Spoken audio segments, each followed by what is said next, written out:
My name is Abigail Disney. Now I'm just going to answer your next 3 questions before you ask them. Yes, I am related. Yes, I do get into Disneyland for free. And no, he's not frozen. My grandfather Roy and my great uncle Walt came from near total poverty in the rural Midwest, and with gumption and guts and brilliance started a little company you might have heard of, the Walt Disney Company. They made a lot of money. They gave some of that money to my dad, and then my dad gave it to me.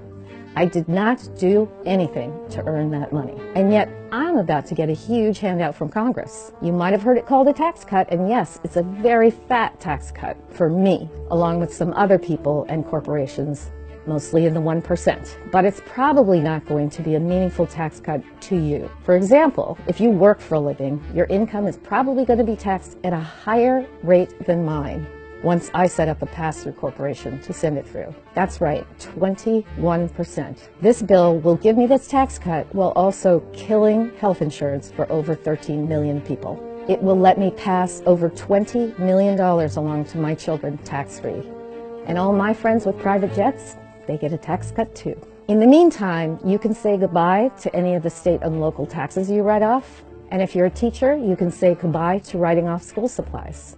My grandfather was the American dream. He was able to go from poverty to incredible wealth. That's called social mobility.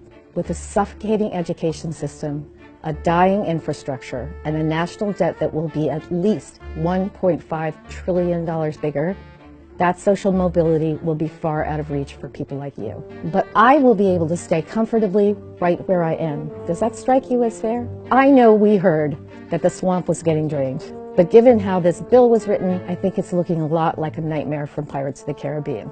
Have I made you angry yet? I really hope I've made you angry. You should be. No one who votes for this tax bill will be voting with your life in mind. But you will pay for it, and the debt it generates in cuts to Medicare, Social Security, public education, and in bills paid to your mechanic to repair the axles you break in potholes on your way to work. We've been around the block on supply-side economics now in a very serious way, and we know that it doesn't work.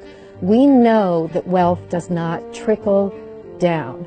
My grandfather and my great uncle relied on public investment to build the Walt Disney Company to what it is today. But more than anything, without a thriving and healthy middle class, there are no consumers for what Disney creates. I know it must seem strange to you that I'm speaking up about this tax bill when I have so much to gain by it. But if a democracy is just a bunch of people advocating for their own self-interest instead of the interests of the greater good, then we're not democracy, we're anarchy. We need to start voting and acting as citizens as though the common good matters more than our own personal well-being.